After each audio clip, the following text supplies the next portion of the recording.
Bonjour mes amis, et nous continuons d'étudier le chapitre 17 de l'Évangile de Jean. Notre bon Père du ciel, merci que tu as pris le temps de nous laisser ce moment d'intimité que Jésus a eu avec toi dans le jardin des Oliviers, sur le mont des Oliviers. Aide-nous à bien voir que cette prière qu'il fait nous prouve qu'il était le Christ céleste et qu'il était le Fils de Dieu, ou qu'il est le Fils de Dieu, et que tous ceux qui croient en lui ont la vie. Aide-nous à bien comprendre. Amen. Donc, on se souvient que Jésus a passé la nuit avec ses disciples. Après qu'il ait fini de les instruire en ce qui concernait le Consolateur, il se tourne vers Dieu et il commence à parler avec Dieu. Et je crois que la meilleure façon d'interpréter ce texte-là, vous allez le voir encore aujourd'hui, c'est de comprendre que Jésus est en train de prier pour que le Père envoie l'Esprit Saint ou le deuxième consolateur ou l'autre consolateur afin que s'accomplisse tout ce que Jésus avait dit qui s'accomplirait dans le chapitre 14, 15, 16. Donc nous allons lire à partir du verset 16 si vous voulez bien. Ils ne sont pas du monde comme je ne suis pas du monde. Sanctifie-les par la vérité, ta parole est la vérité. Comme tu m'as envoyé dans le monde, je les ai aussi envoyés dans le monde. Je me sanctifie moi-même pour eux, afin qu'eux aussi soient sanctifiés par la vérité. Donc, on va juste méditer quelques instants ici.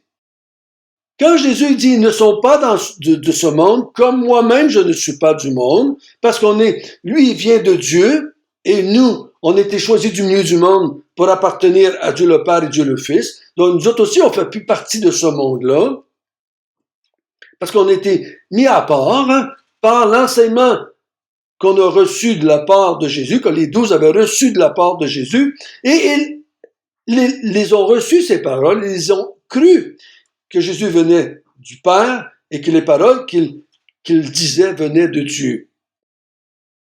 Le verset 17, quand il dit « Sanctifie-les par la vérité, ta parole est la vérité ». Il ne parle pas de la sanctification progressive ou la sanctification où le chrétien s'améliore en étudiant la parole, parce que Jésus va employer le même terme pour lui-même. Au verset 19, je me sanctifie, c'est le même mot dans l'original, c'est le même, je me sanctifie moi-même pour eux, afin que eux aussi soient sanctifiés par la vérité. Je me suis mis à part, je me suis mis dans une position séparée du monde, je suis venu dans le monde, je me suis mis à part de ce monde en enseignant les vérités que tu m'avais donné de leur enseigner. Je veux aussi que eux autres soient mis à part dans le monde par les vérités. Donc, comment ceci va s'accomplir? C'est par la venue du Saint-Esprit, les vérités que Jésus a dites par rapport à Dieu, par rapport à la personne de Dieu, la façon que Jésus a présenté Dieu au monde, le mettait à part du monde. La perception que le monde avait de Dieu, il n'était pas comme celle que Jésus avait de Dieu.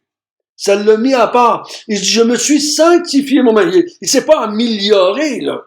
Il s'est séparé du monde afin que ceux que le Père a donnés au Fils soient aussi séparés du monde, soient aussi sanctifiés par les vérités.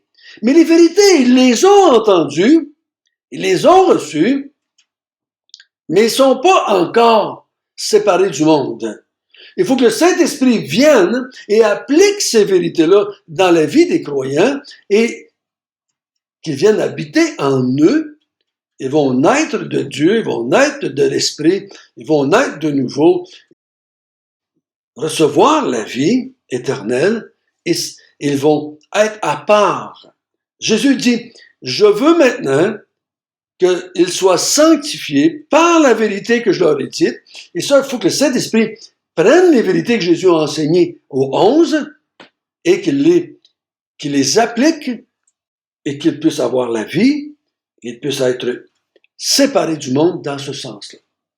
On ne parle pas ici de la sanctification qui est produite dans la vie des croyants, on parle de la séparation des croyants du monde.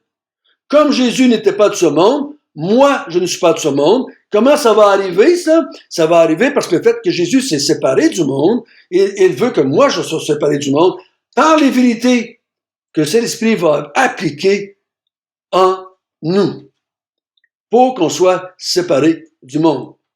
Verset 20. Ce n'est pas pour eux seulement que je prie, mais encore pour tous ceux qui croient en moi par leur parole. Donc il dit, je prie pas seulement pour ceux que tu m'as donnés, les 11, mais je te prie aussi pour tous les autres qui vont croire par leur parole que je suis venu de Dieu, que je suis sorti de Dieu, que les paroles que j'ai dites venaient de Dieu. Il dit, je prie aussi pour tous les autres de tous les temps, toute l'histoire de l'Église.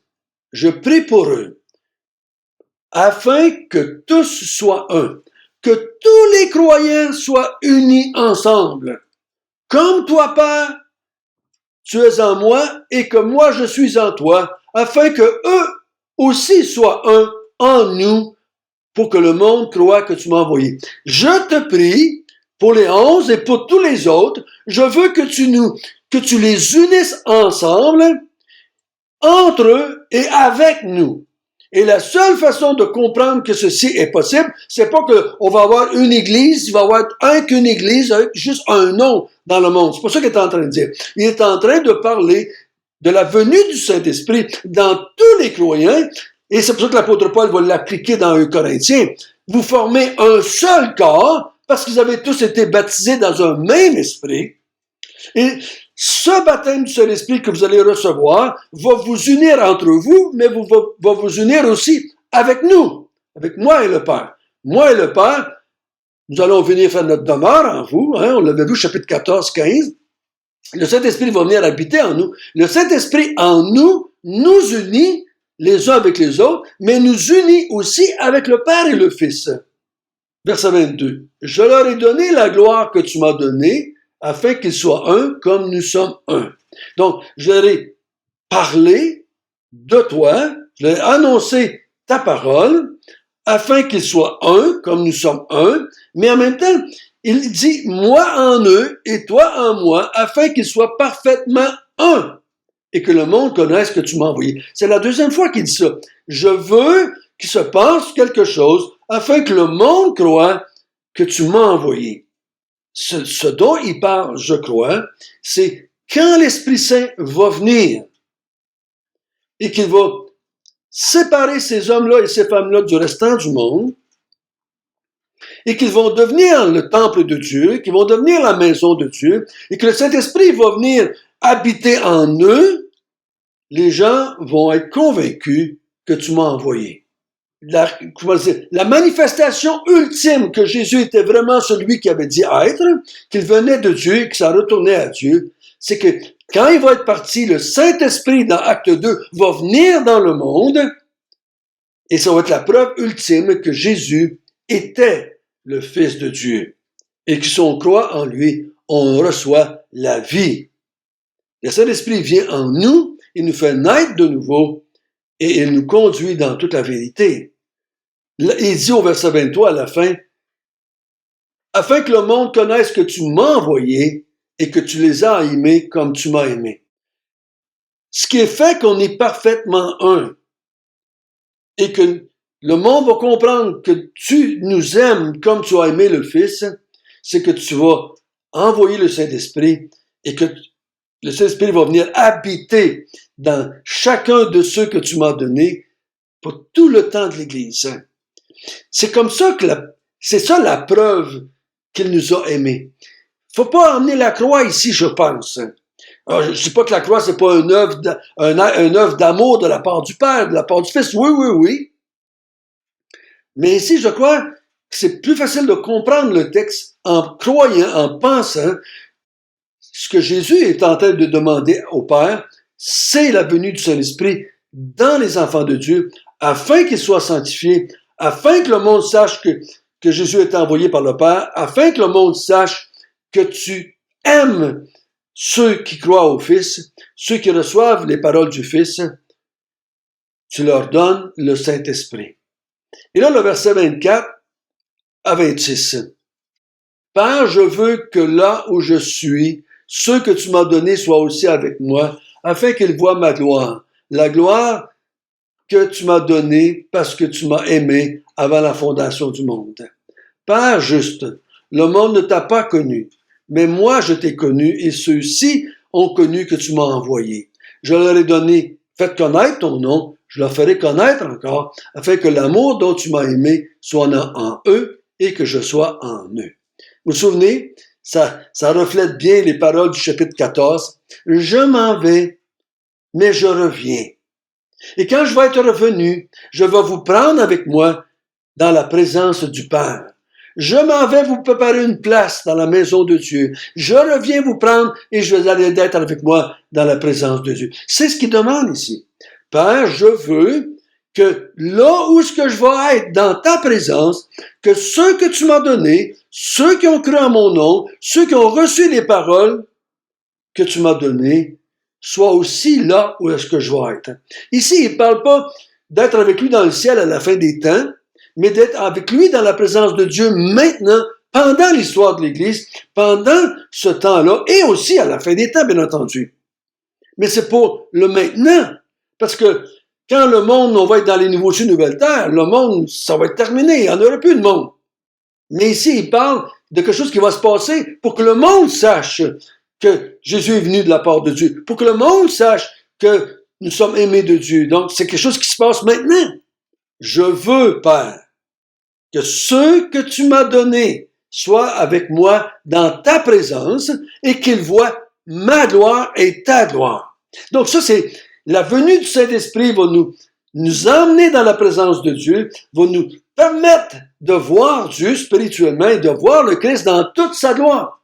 Maintenant, avec la nouvelle naissance, avec la vie éternelle, nous allons connaître le Père et le Fils et nous allons les voir dans toute leur gloire. Spirituellement, bien entendu. Père juste au verset 25, le monde ne t'a pas connu, mais eux, ils t'ont connu. Ils ont connu que tu m'as envoyé. Je leur ai fait connaître ton nom. Je vais leur faire encore connaître, afin que l'amour dont tu m'as aimé soit en eux et que je sois en eux. Voyez-vous, il est encore en train de dire la même chose. Je veux que l'amour dont tu m'as aimé soit en eux. Comment ça va se faire? C'est par la venue du Saint-Esprit qui va leur faire comprendre toutes les paroles que Jésus a dites au sujet du Père et au sujet de lui-même. C'est comme ça qu'on se sait aimer. On ne se sait pas aimer parce qu'il nous protège du COVID-19. On se sait pas aimer parce qu'il nous protège des malheurs de cette vie. On se sait pas aimer parce qu'il répond à nos prières qu'on a dans notre quotidien. On se sait aimer parce qu'il est venu habiter en nous.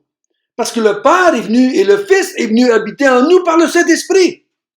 Et qu'il nous fait comprendre qui est le Père et qui est le Fils. C'est ça l'amour du Père. C'est ça l'amour du Christ.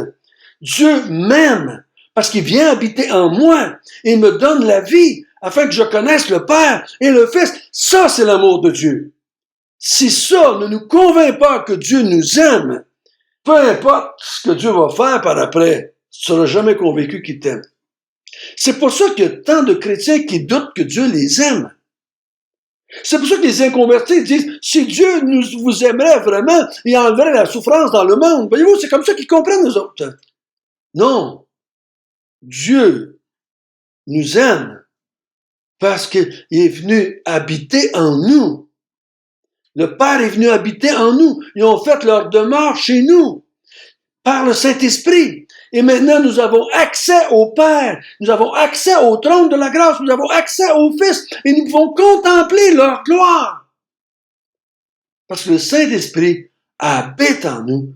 et nous amène à comprendre le Père et le Fils. La vie éternelle, c'est de connaître le Père et de connaître le Fils. Et ça, maintenant, c'est commencé. Nous avons la vie éternelle en nous. C'est pas la vie éternelle, mais qu'on meurt. C'est la vie maintenant. Cette vie va durer éternellement. Mais nous l'avons déjà. Nous avons déjà la vie. Nous sommes nés de l'Esprit. Maintenant, c'est déjà fait. Quelle belle, grande vérité. Et tout cela s'accomplit dans tous les enfants de Dieu. Ça s'est accompli dans les 11, et il prie. Je crois, Jésus a dit dans Jean 11, « Tu m'exauces toujours quand je prie. » Et je crois ici quand Jésus prie le Père. Et on ne peut pas faire autrement de croire que tout ce que Jésus a demandé ici va s'accomplir. Parce qu'il est égal au Père. Le Père ne peut pas refuser au Fils des requêtes qu'il a faites. Garde-les, sanctifie-les, envoie-leur le Saint-Esprit pour qu'ils puissent comprendre la vérité, afin qu'ils soient tous unis entre eux et avec nous, qu'on forme un. Et le monde ainsi va savoir que tu m'as aimé, que tu m'as envoyé et que tu les aimes eux aussi, parce qu'on va venir habiter en eux par le Saint-Esprit. Oh, merci Seigneur Jésus d'avoir demandé cela, n'est-ce pas? Oh, qu'on peut rendre gloire à Dieu pour la prière du Fils. Notre bon Père du ciel, que c'est merveilleux à travers cette prière. Nous voyons que Jésus est le Christ, le Fils de Dieu. Nous voyons qu'il est ton égal. Nous voyons qu'il demande la gloire qu'il avait auprès de toi avant que le monde fût. Il demande même, et avec certitude, que tu envoies le Saint-Esprit sur tous ceux que tu lui as donnés à travers l'histoire de l'Église. Ô Père éternel, merci que tu nous as prouvé ainsi que tu as aimé le Fils et que tu nous as aimés aussi.